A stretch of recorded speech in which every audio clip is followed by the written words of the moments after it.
charo di lesson cho charo alignment ni ho charo tu Stakeout point charo point thoda bo no aro charo point thode ha pyo me so yin charo di ma chain ga 0 အစိတ်50 95 100အစိတ်ချားစီကျွန်တော်တို့သွားထားတယ်ပေါ့နော်အဲ့ဒါဆိုရင်ကျွန်တော်တို့ဒါလေးကိုကျွန်တော်တို့alignment အတွက်ကျွန်တော် Stakeout ထုတ်မယ် Stakeout ထုတ်တဲ့ခါကျတော့ဒါဒီ corridor နဲ့ကျွန်တော်တို့သွားတာမဟုတ်ဘူး row alignment ပဲเนาะ plan alignment ပဲအဲ့ row alignment ပဲ set တွေပါမပါဘူးအဲ့တော့ကြောင့်မို့ကျွန်တော်တို့ alignment report နဲ့ပဲထုတ်မယ်အဲ့တော့ထုတ်မယ်ဆိုရင်ဒီ two space ဒီ box ထဲကနေပေါ့เนาะဒီ two prospector ရှိတယ် setting ရှိတယ်ဒီမှာ two box ရှိတယ်ဒီ two box ကဒီမှာဒါလေးပေါ့เนาะဒါကို image ဒီဘောကနေအောင်မလေးဖြောက်ထားရင်ပျောက်သွားလိမ့်မယ်ဒီနေအောင်လေးကိုနှိပ်မှာ two box ကပေါ်မှာဆိုရင်ဒီမှာ report manager ရှိတယ်ဘေးကအပေါင်းနဲ့alignment ရှိတယ် corridor ရှိတယ်ကျွန်တော်တို့ဒီ section တွေ profile တွေဆွဲပြီးတဲ့ခါမှာ Z တွေ design တွေ elevation ပါတဲ့ခါကျရင်တော့ corridor နဲ့သွားမယ်row plan alignment ပဲเนาะ line alignment တစ်ခုပဲသွားမယ်ဆိုတော့သူရဲ့ line center line point ရိုက်မယ်ဆိုရင်သူရဲ့ alignment state ရောက်သွားမယ်ဒါဆို alignment ဘေးကအပေါင်းတစ်ချက်နှိပ်ပါအဲ့ဒါဆိုရင်ဒီမှာဘာရှိလဲဆိုရင် align increment station report ဆိုတာရှိတယ်ဒီ increment station report ဟုတ်နော်အဲ့တော့ increment station report ကိုတစ်ချက်နှိပ်လိုက်မယ်ကြာလာတဲ့ခါကျရင် alignment ရှိတယ်တကယ် project တွေမှာတို့ရ alignment တွေမှာအများကြီးရှိလိမ့်မယ်လမ်းတွေက alignment 1 2 3 ပကိုး road အများကြီးရှိမှာပေါ့နော် alignment နေနေရအဲ့တော့ဒီထဲမှာတို့ကလိုချင်တဲ့ဟာဆိုတော့အမှန်ကြီးဖြုတ်လိုချင်တဲ့ဟာပဲအမှန်ကြီးလေးထားပါတော့ပြီးရင်ဒီမှာ start station က0ဆုံးတဲ့ station အဲ့တော့ဆုံးတာ380.58ရော station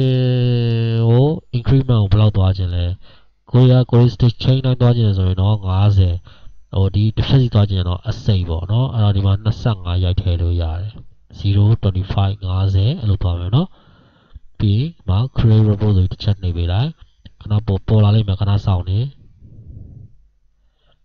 မပေါ်လာပြီ alignment increment station report ဆိုပြီးပေါ်လာပြီ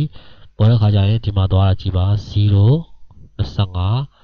50 85ဟုတ်ပြီနော်ဒီအောင်အားလုံးကို control A နဲ့ selection ပေးလိုက်ရင် control A keyboard ကနှိပ်လိုက်မယ်ဆိုရင် selection ဝင်သွားမယ်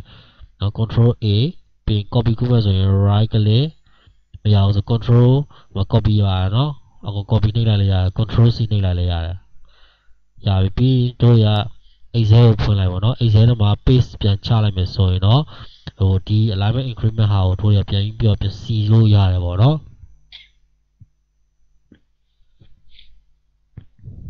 နောက်တော့ဒီမှာ Excel ပေါ်လာပြီ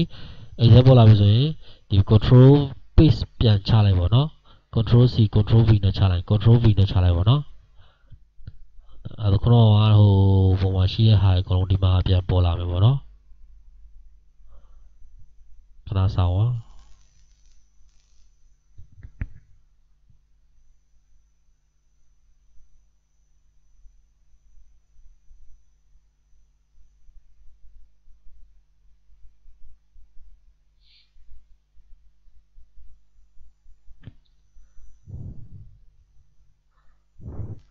နော်ဒါဆိုဒီမှာ chain နေ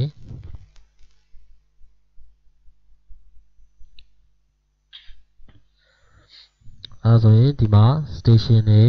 နော် northern eastern tangential 350ဆိုပြီးတော့ box နဲ့တော့ကြာလာတယ်ပေါ့နော်တော့သူတက်ရက်လေးဖြစ်လာတယ်ဒါလေးကိုကျွန်တော်တို့ print out ထုတ်ပြီးတော့ကျွန်တော်တို့ site ထဲသွားရင်တော့ chain 0ဆိုဘယ်လောက် chain ဘယ်လောက်ဆိုဘယ်လောက်နော်သူရဲ့ဒီမှာဟို northern eastern နေကျွန်တော်တို့ဒီမှာရှိမှာပေါ့နော် northern eastern နေရှိမှာသူရဲ့ဒါ chain station နေရှိမှာပေါ့နော်